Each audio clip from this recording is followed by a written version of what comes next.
Bismillahirrahmanirrahim. Assalamualaikum warahmatullahi wabarakatuh. Perkenalkan, nama saya Laude Reza Aprilianto. Pada video ini saya akan sedikit menjelaskan tentang aljabar boolean dan sintesis fungsi logika. Oke, kita masuk pada poin pertama, yaitu deskripsi, pengertian, sejarah, dan penggunaan aljabar boolean dan sintesis fungsi logika. Kita masuk pada poin pertamanya, yaitu pengertian dan sejarah aljabar boolean. Aljabar boolean adalah sistem aljabar yang menggunakan dua nilai biner, yaitu nilai 1 sebagai true dan nilai 0 sebagai false, untuk operasi logika seperti AND, OR, and NOT, yang membangun logika rangkaian digital dalam komputer.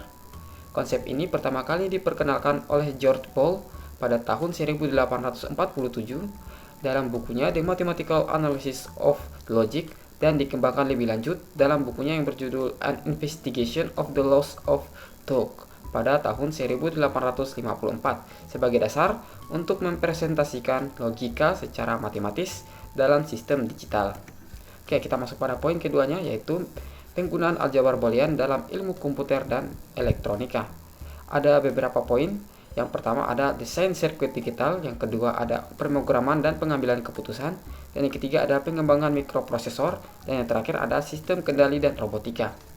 Oke, kita masuk pada poin kedua, yaitu konsep dasar, elemen-elemen utama dalam aljabar boolean dan eksistensi fungsi logika. Oke, kita masuk pada poin pertama, yaitu variabel boolean. Variabel boolean adalah variabel dengan dua nilai. Yang pertama nilai 1 true dan nilai 0 false. Nilai true ini aktif ketika kondisi benar, dan nilai false ini terjadi ketika kondisi salah atau tidak aktif. Digunakan dalam komputer dan elektronika digital untuk mempresentasikan sinyal digital dan logika keputusan. Yang kedua ada operasi dasar. Operasi AND konjungsi hanya bernilai benar atau true jika kedua kondisi bernilai benar. Yang kedua ada OR atau disjungsi. Kondisi ini bernilai benar jika minimal satu kondisi bernilai benar. Dan yang terakhir ada NOT atau negasi, membalik nilai dari benar menjadi salah ataupun sebaliknya. Oke, kita masuk pada poin ketiga, C, variabel boolean. Tabel kebenaran adalah tabel yang menggambarkan semua kemungkinan hasil dari suatu operasi logika.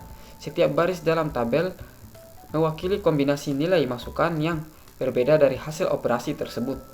Tabel kebenaran ini sangat berguna dalam merancang dan memeriksa ekspresi logika serta rangkaian digital, karena memungkinkan kita untuk memverifikasi apakah sebuah ekspresi atau rangkaian logika bekerja seperti yang diinginkan.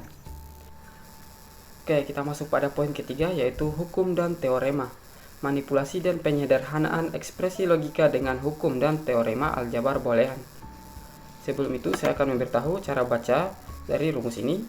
Jika ada tanda tambah itu sama dengan OR, dan jika ada tambah kali itu sama dengan AND. Dan jika ada tanda petik di antara huruf, misalnya A tanda petik atau B tanda petik, itu adalah negasi. Oke, kita mulai. Hukum identitas. A OR 0 sama dengan A. Dan yang kedua ada AN 1 sama dengan A. Ini artinya menambahkan 0 atau mengalihkan dengan 1 tidak akan mengubah nilai dari variabel tersebut. Yang kedua ada hukum idempoten. A OR A sama dengan A. Yang kedua ada ANA sama dengan A. Ini artinya menambahkan atau mengalihkan variabel tersebut dengan dirinya sendiri tidak akan mengubah hasil. Yang ketiga ada hukum komutatif. A OR B sama dengan B OR A. Yang kedua ANB sama dengan BNA. Maknanya urutan operan dalam operasi OR dan AND tidak mempengaruhi hasil. Yang keempat ada hukum asosiatif. A OR B dalam kurung OR C sama dengan A OR dalam kurung B OR C.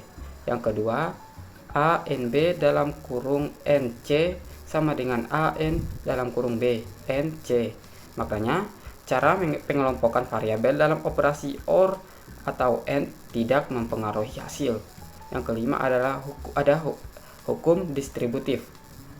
AN dalam kurung B OR C sama dengan ANB OR ANC dalam kurung.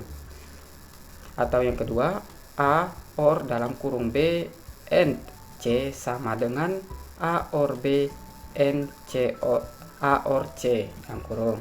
Maknanya operasi AND dapat didistribusikan terhadap OR ataupun sebaliknya. Yang keenam ada hukum absorpsi. A or A n B dalam kurung sama dengan A. Atau yang kedua, A n A or B dalam kurung sama dengan A. Maknanya variabel yang sudah ada dalam operasi tidak perlu ditambahkan atau dikalikan lagi. Yang terakhir adalah hukum De Morgan. Negasi dari A or B sama dengan negasi A n negasi B. Dan yang kedua, negasi dari A n B dalam kurung sama dengan negasi A or negasi B. Oke, kita masuk pada poin ke-8-nya, penerapan hukum-hukum dalam penyederhanaan fungsi logika. Penyederhanaan ini penting dalam desain rangkaian digital karena rangkaian yang lebih sederhana memerlukan lebih sedikit gerbang logika dan komponen, sehingga menghemat biaya dan meningkatkan kecepatan. Contoh, ekspresi A or dalam kurung A n B bisa disederhanakan menjadi A dengan menggunakan hukum absorpsi. Dan yang kedua, ekspresi A or B dalam kurung N A or C dapat didistribusikan dan disederhanakan tergantung pada kondisi yang diinginkan. Oke, kita masuk pada poin keempat, yaitu fungsi logika. Perancangan sirkuit elektronik dengan memanfaatkan fungsi logika. Poin pertama, definisi. Fungsi logika mengelola variabel boolean untuk menghasilkan keluaran sesuai aturan logika. Ini penting dalam mendesain sirkuit digital. Yang kedua ada bentuk canonical. Yang pertama, sum of product atau SOP, gabungan produk variabel yang bernilai 1 atau true. Dan yang kedua ada product of sums atau POS, gabungan penjumlahan variabel yang bernilai false. Dan poin ketiga ada contoh tabel kebenaran SOP. Contoh tabel kebenaran SOP ini yaitu F sama dengan negasi A, N B or A, N negasi B. Kita masuk pada poin kelima, yaitu penyederhanaan dan konsistensi logika. Pengoptimalan fungsi logika agar dapat diimplementasikan. Poin pertama adalah penyederhanaan. Mengurangi kompleksitas fungsi logika agar lebih efisien. Kemudian poin kedua ada metode. Metode yang dapat digunakan yaitu aljabar boolean, peta Carnot atau Keymap. Dan yang ketiga ada Quine McCluskey. Poin ketiga ada sintesis, mengimplementasikan fungsi logika sederhana menjadi rangkaian digital. Dan pengaplikasiannya dapat diterapkan pada sirkuit komputer, mikroprosesor, dan perangkat elektronik. Oke, kita masuk pada poin ke-6, yaitu penerapan. Penerapan aljabar boolean dan sintesis logika. Yang pertama ada desain sirkuit. Merancang rangkaian kombinasi, adder, multiplexer, dan sequential flip-flop counter untuk output yang efisien. Poin kedua ada sistem komputer. Aljabar boolean digunakan dalam controller atau dengan mengatur operasi sistem, ALU atau arithmetic unit, operasi aritmatika, dan logika. Yang ketiga ada memori untuk mengelola data biner. Yang keempat ada perangkat elektronik. Yang kelima adalah mikroprosesor dan sensor mengontrol respon otomatis, contoh sensor suhu. Manfaatnya yaitu mendukung sirkuit hemat daya, cepat, dan efisien. Oke, kesimpulan yang dapat kita ambil yaitu aljabar boolean dan sintesis logika adalah dasar yang sangat penting dalam pengembangan rangkaian digital, memungkinkan perancangan fungsi logika yang efisien. Dengan metode seperti aljabar boolean, peta Carnot, dan Quine McCluskey, fungsi logika dapat disederhanakan untuk meningkatkan efisiensi daya dan kecepatan. Konsep ini diterapkan dalam beberapa komponen komputer seperti controller, ALU, dan memori, serta perangkat elektronik seperti sensor dan mikroprosesor, mendukung kemajuan teknologi digital yang lebih canggih dan hemat energi.